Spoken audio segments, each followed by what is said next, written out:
Awesome. All right, it's time for Kid Power. All of our little ones, 2 years old to kindergarten, head out this door over here. If you're got a kindergartner or younger, head that way. All right. Man, John Thomas, you did a great job. That was awesome. God is good, is he not? The rain has stopped. Duke lost. Auburn lost. Good morning. For our teenagers, I know some are out of town. We got a whole bunch that are here. There is youth group tonight. It's at Miss Jerry's house. Jerry, what are you cooking tonight? We've got barbecue, hash brown casserole, mac and cheese, baked beans, and we've got a couple of desserts. I think you just convinced a bunch of adults to dress like teenagers. Turn their ball caps around and show up, you know. That sounds really good. Well, head over there tonight if you're a teenager or you're hungry. And Jerry would love to have you. And Aaron would love to have you too. Aaron loves it when the youth group comes over. He loves it. It is a lot of fun. So hope you'll go over there for that. Also got a couple announcements. Go back one slide there to the one that just had the picture of Clark's River on it. I just wanted to point out the one that, just go to the one with John Thomas is reading with the background of the water. Maybe not. Never mind. I was going to tell a joke, but never mind. It was Clark's River. Never mind. It's done. It's past. It's not Clark's River. All right, Family Camp. Family Camp is coming up May 24th through 26th. Yes, it's a little bit earlier this year. There was some scheduling stuff with the camp. But we're really excited because this is actually Memorial Day weekend, so we're starting on Saturday and go through Monday, and nobody has to miss work. A lot of times people have to take off Friday to come out, so nobody has to miss work, and we certainly hope you will join us. If you have never been to family camp, it is for all ages. You can come and spend the night, or you can just come out during the day, and sometimes that works better because it's right here at Fair Dealing at Camp Kumbaya. It's on the lake. We have a great time. We swim. We have fun. And this year, our theme is the Exodus. And so we are going to be looking at God's power. God, it's mighty to save. God is mighty to save us from everything that we go through. And we're going to talk about him saving the Israelites. And I'm just saying, there may be somebody in this congregation who has worn costumes not named Brian who's going to be Pharaoh. So you can think about who that might be. Somebody else who might like to, Jeffries, wear costumes. So it's going to be a ton of fun. We are so excited. We're going to have a blast, and I really hope you will join us. We'll have the registration information out here in the next week or two so you can start registering. Also, we've got coming up 2 weeks from yesterday, so Saturday the 19th, we're going to have the Easter egg hunt at our house, and we're going to have Silly Egg Olympics. Now, again, this is for the whole church. If you have a little one you want to bring, if you don't, you can just come. We're going to have a lot of fun. We do ask that you bring Easter cookies. Bring your leftover Christmas cookies. Sorry. Bring some Easter cookies or a snack, and we'll have some drinks, and we will have some cookies and drinks, and then we're going to have Silly Olympics. So we're going to join up kids and adults, and we're going to do all kinds of different fun games, and we'll have prizes and stuff for little kids, Easter basket prizes. It's going to be a lot of fun. This is always a really good thing to invite somebody to. If you've got a friend or a neighbor or a coworker, especially if they've got young kids, and say, hey, come on out and be part of this and give them a chance to get to know us. It is a lot of fun. We had one family that was there last year, and I said, we're so glad you came to visit. And the guy said, yeah, this is our 6th Easter egg hunt today. We're hitting all the churches. I was like, well, hey, that's racking up on the candy. That's good. But, yeah, we would love to have you guys. It's always a lot of fun. One other announcement, then we'll get started here. At the end of service today, normally we end with the prayer for the lost. We're going to stay, after the prayer for the lost, stay seated because Philip has provided us a video from his last trip to West Africa, and we're gonna shut off the stream because it's a little bit sensitive for security reasons. So stay seated. You'll get to see that video after the prayer for the lost, and it won't be streamed, so you won't be able to watch it later. All right, and it's a wonderful update. It's really a great video. I'm excited about showing it to you. This morning, I want to ask you, how hungry have you really been? I mean, just think about that. I'm sure that you have been starving to death before. At least you've told people, I'm starving to death, when your stomach is growling and you can't wait to eat. But true hunger, how hungry have you actually really been? Sometimes we think we're fine, we're not hungry at all, and then we walk in and we catch a whiff of some fresh baked cookies or bread or a lasagna or some steak on the grill, and all of a sudden, boy, the stomach kicks in and we start getting really hungry. But that's just our appetite. True hunger really doesn't take place until you've missed more than a meal or two. True hunger really starts kicking in after you haven't eaten for about 24 hours. After about 24 hours, your body begins a process that's known as glycosagenolysis, where it begins breaking down your stored glycogen into glucose. And it does that to maintain your blood sugar. But then by day 2, it has to move on. And so you enter ketogenesis, which is where it uses the fat in your body to produce fatty acids and ketones to give you energy. That's a state known as ketosis. That's where we get the keto diet from. But then when the fat runs out after several days or weeks, then the body turns to gluconeogenesis. I'm not a doctor. I don't know how to say these words. But gluconeogenesis, where it breaks down your muscles to create glucose. It also then starts suppressing your immune system. It starts slowing down non-essential thyroid activity, stopping hair growth. In other words, your body is stopping anything that uses energy to preserve energy. Meanwhile, your cortisol levels begin to raise, which means you become more stressed and you start to have impaired focus. You can't think clearly. If the hunger continues for several weeks or into weeks, then your body can start shutting down vital organs. Psychological effects begin to set in, like anxiety, depression, or even hallucinations. So I'd ask you again, how hungry have you been? How hungry have you been? Now, during World War II, there were a lot of people who were really hungry. And there's one particularly disturbing episode that happened in Warsaw, Poland. In Warsaw, the Nazis decided that they would seal off the ghettos filled with about 400,000 Jewish people trapped inside, starving to death. The only food that the Nazis allowed in was less than 200 calories a day per person. Now, you've probably heard that you should eat 2,000 calories a day. Doctors say to stay healthy, the minimum you have to have is about 1,200 a day. And these people were getting about 200. So the people were hungry. They were really, really hungry. And they were experiencing all the effects we were just talking about. Muscles wasting away, high stress levels, impaired focus, anxiety, depression, paranoia. Until one woman named Irina Sendler decided she was going to do something about it. Now, Irina Sendler was a Polish social worker. And when the Nazis locked off the ghettos, they locked everyone out, including the social workers.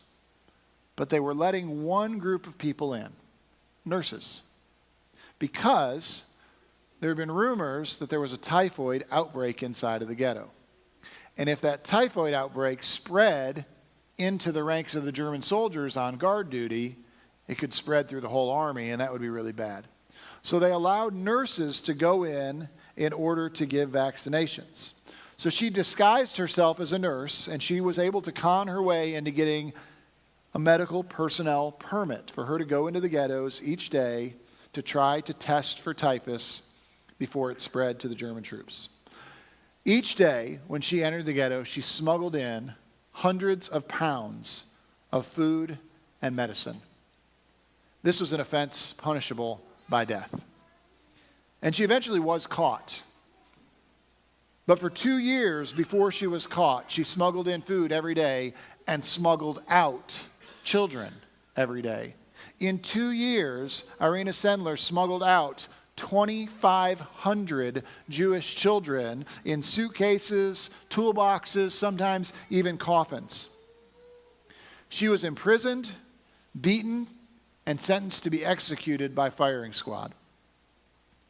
But on January 20th, as she was being escorted from her prison cell to the site of her execution, the guard suddenly turned around to her and pointed and said, "Run," because he'd been bought off with a bribe. And she escaped. And she actually lived until 2008, where she died at the age of 98 years old. Now, can you imagine? I mean, can you imagine? And I hope we never have to. I hope we never have to experience that. But can you imagine living with that kind of human suffering, that kind of starvation? And how do you even smuggle in bread without just being mobbed by people? There's 400,000 people. She's barely making a dent. But I can tell you this, nobody refused her bread. She didn't ever come in and say, "Hey, I've got rye," and somebody said, "Oh, I was hoping for sourdough. No thanks." Because when you're that hungry, right, you're not picky at all. That's how hunger works. You'll do anything to get food. Well, over 100 years ago, there was a guy in Sri Lanka named D.T. Niles. D.T. Niles lived and ministered as a Christian minister in Sri Lanka. He was a great theologian and a very prolific author. He was a faith leader in all of Asia. And when he was 50 years old, he wrote a book called That They May Have Life. In that book, he described the gospel in one of the most beautiful, vivid, and timelessly famous word pictures that's ever been given.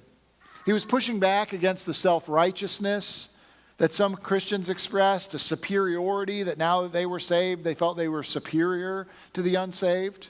And he writes this: "The gospel is just one beggar telling another beggar where to find bread." Listen to that one more time. The gospel is just one beggar telling another beggar where to find bread. Now, if you are hungry, really, truly hungry, life or death hungry, when you're offered bread, you're going to do two things. One, you're going to eat. And two, you're going to tell everyone you know and care about where you got the bread so that they can have some too. We as Christians, we're saved from our sins, but we're still poor, broken, disgraced enemies of God at the core, right? He changes us from that, but we don't need to forget that. We can't forget that we were starving and hungry and God gave us bread. We have found bread.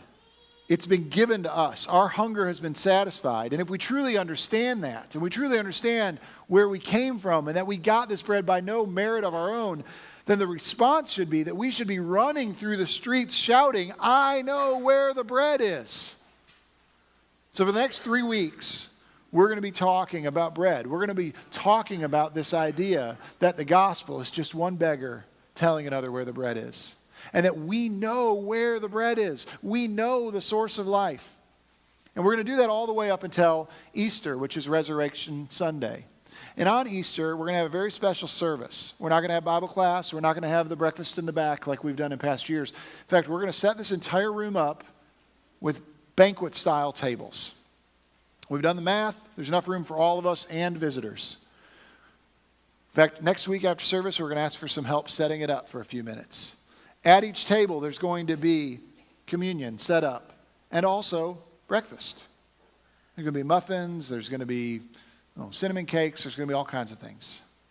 And we're going to eat together around that table as we celebrate the resurrection. We will eat and we will feast at God's table on the bread of life. And we'll eat of the bread of life until we are satisfied and full. And when we leave here, we'll run through the streets and we'll shout that we know where the bread is. Of course, people don't always know when they're hungry. And we talked about that earlier. Sometimes you're like, I didn't even know I was hungry until I, took a bite. Or I didn't even know I was hungry until I smelled that. And there are people walking around in this world who don't even realize they're hungry. Or they don't know what they're hungry for. And the world offers all kinds of options, right? Says it'll satisfy you. with spiritual junk food. It curbs your hunger for a time, but offers no nutritional value. Even the little curbing of your hunger that it does runs out. I mean, there are endless opportunities to be entertained, but entertainment ends. Drugs and alcohol just make the problem worse. Money and power are never enough. Sexual relationships lead to broken hearts and broken bodies. When I went to El Salvador doing mission work down there about 12 years ago, they have a huge homeless population there at the time. They still have quite a large one, but a really bad homeless population at the time. I think it was the worst in the world at the time. And these people who were homeless were so hungry that they would take glue and they would put it in the bottom of a Coke can and they would huff the fumes because it would curb their hunger. And they would never take they'd never take the Coke can down from their nose. They'd keep it there the entire time because the only way to curb the hunger was to stay high. As soon as they pulled that can away, within moments the hunger would start to come back. There are people in this world who are they're trying to satiate that hunger for God with anything they can. And the moment they take it away, it comes rushing back. So they just have to have more and more and more of what this world has to offer that really offers no nutritional value to their souls. Isaiah talks about this. He's talking about Jesus, who's going to come as the suffering servant. And then he addresses the people after describing this servant who's going to come to save them from their sins. In Isaiah 55, he says this, "Come, everyone who thirsts, come to the waters. And he who has no money, come here and buy and eat. Come buy wine and milk without money and without price." Why do you spend your money for that which is not bread, and your labor for that which does not satisfy? Listen diligently to me and eat what is good, and delight yourself in rich food. Isaiah is saying that you can get whatever you want out there. It's not real food. Why are you spending your life, your precious time and effort and energy seeking after things that will never, ever satisfy you? He says, listen to the words of God and come get food that will actually satisfy you. I've been doing keto for Lent. And, you know, there's some pretty good keto stuff out there, right? So I haven't had real bread in, a month now. There's some keto bread out there, and, you know, you can eat it. What's crazy, though, is it's more expensive than real bread. So I'm at the store, and I'm buying this keto tortillas that have 2 grams of carbs in them, and I'm like, this costs more than what I want. Why do we fill ourselves up? Why do we spend our lives filling ourselves up in stuff that's not going to satisfy us anyway? Jesus is offering real food, real nourishment. He's offering what we need. Why don't we eat that? So our primary text this morning is in John 6. If you have your Bibles, you want to turn to John 6.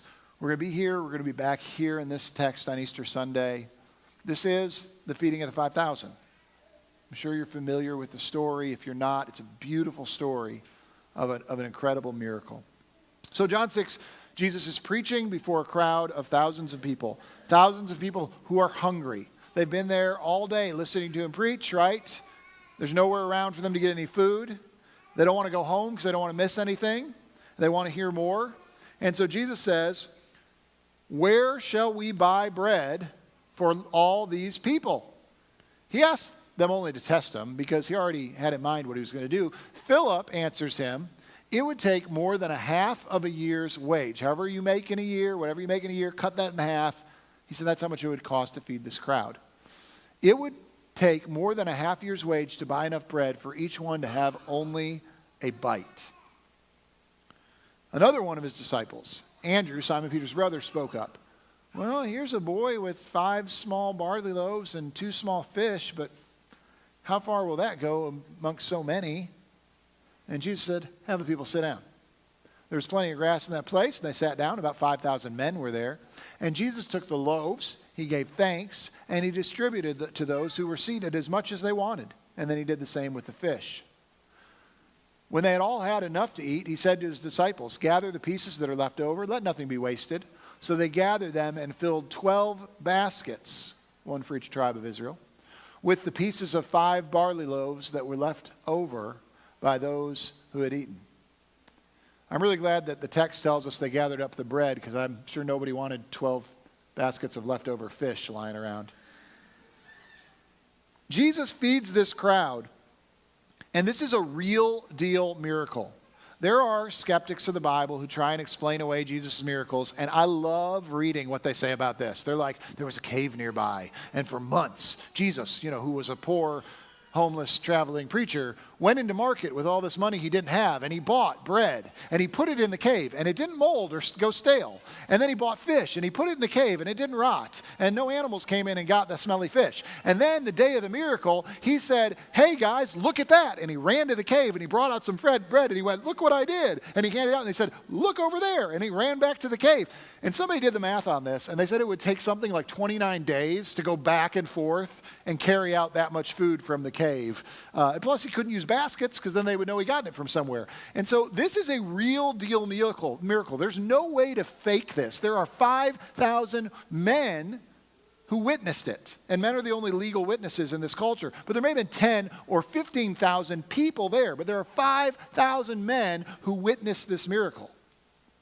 This is what you call a no-cap miracle. Y'all heard the phrase no cap?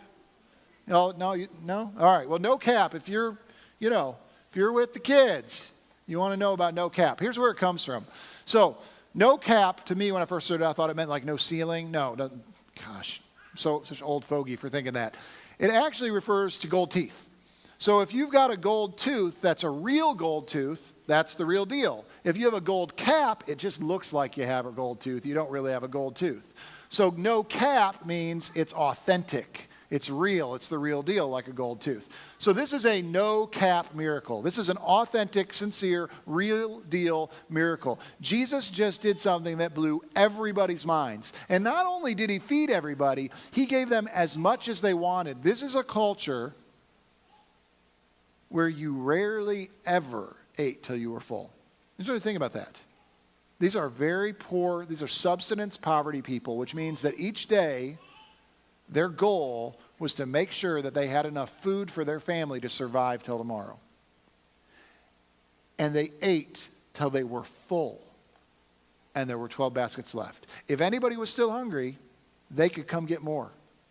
But there were 12 baskets left because everyone was full, busting at the seams, the best meal they had had in months.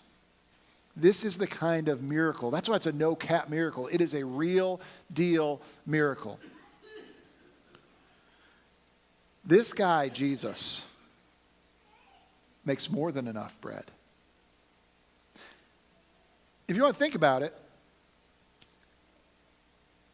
if you were in that ghetto in Poland and you're starving and you hear a knock at the door and Irina Sendler comes in and she hands you a loaf of bread, you are ecstatic. You are so happy. But at the same time, it doesn't come without baggage. Because now you are thinking, this woman risked her life for me. And you feel bad about that. And then you're thinking, what do we do with this bread? Maybe we should give it to the kids. Maybe we should give it to grandma. Maybe we should ration it out. We don't know if she's going to come back with more. There's 400,000 people. What if she gets caught? This may be the only day we get bread. Maybe we should ration it out for the next couple of weeks. And somebody else might say, no, don't do that. Don't give it to the weak. Who's the strongest here? They need to eat it because then they can go out and have the strength to maybe find us more food. You got a lot of different ways to think about it. Even this amazing, beautiful act of compassion by Irina Sendler doesn't satisfy. But when Jesus gives us bread, he satisfies us fully.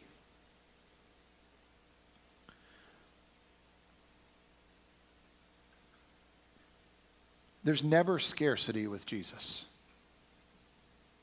Jesus came to give us life and give it us in abundance. If you think about when he turned the water into wine, the people tasted the wine and said, normally you give the good wine first. I mean, you give the good wine first where we can taste it. Because once they get a little tipsy and dull their senses, then you can serve them the cheap wine and they won't know any difference and you'll look like a good host. But you have saved the best wine for the end. What was the wine at the end? That was the wine that Jesus provided. Because when Jesus provides, it's in abundance. There's no scarcity. It's the best. It's a feast. That's the nature of Jesus. Jesus' death on the cross provided more grace than all of the people on the entire planet for all of the years of humans' existence could need. It's inexhaustible. Jesus provides more than enough. Immeasurably more than all that we can ask or imagine. Why would we settle for spiritual junk? Why would we eat what's not bread? Why would we just curb our hunger with the things of this world when we can be fully satisfied with the bread of God? Why would you settle for a stale bun, flat, USDA, grade C, middle school cafeteria hamburger when you could have a 21-ounce, top choice, grade A, perfectly grilled ribeye steak with warm yeast rolls and strawberry butter? Okay, I'm getting hungry. Jesus provides us bread in abundance, bread that never runs out. Trust me, you want to eat at Jesus' table. I want to challenge you to do something. Over the next 3 weeks, we're going to talk about this idea. We're going to talk about the idea that we know where the bread is. That we know where people can be seated at this feast, at this table that's in abundance, where they can get their soul desires. They can be with God. They can be fulfilled. You and I need to be running through the streets shouting, I know where the bread is, and his name is Jesus. But if we wonder, or I wonder if we can ever really be truly motivated to do that, to tell others where the bread is, if we're not feasting on the bread of life ourselves. So this week, I have a very specific application I want to challenge you with. And if you want to write it in your phone, if you want to take a picture of the screen, if you want to do anything, that's fine. I want to challenge you this week to pray this prayer over and over again. God, feed me on your spiritual bread. We've got a longer version of it here. You can take a picture of that. But if all you do is say, God, feed me on your spiritual bread, I want to challenge you this week. Pray that prayer. God, feed me on your spiritual bread. Because if we are full, how many of you have ever been to a restaurant that was so good that as you walked out the door, you were like, I got to put this on Yelp, or I got to do something, or I got to tell somebody, or you're texting people, this place is awesome. You know, maybe it's a brand new restaurant. You go there and you're walking out the door and you're texting people, man, you got to eat there. This place is so good, right? We know where we're feasting at God's table. We need to leave here every week and we be going, man, I am so full. It was so good. I got to tell everybody they got to come to this feast. If you've not been feasting at the table, just pray this week, God, feed me on your spiritual bread. We're going to pray this prayer together, and then Andy's going to lead us in song. God, feed me on your spiritual bread. Feed me until I am hungry no more. Feed me until I am so filled with you that I can't help but tell everyone else that you have fully satisfied my hunger, so that all men may know where to find bread.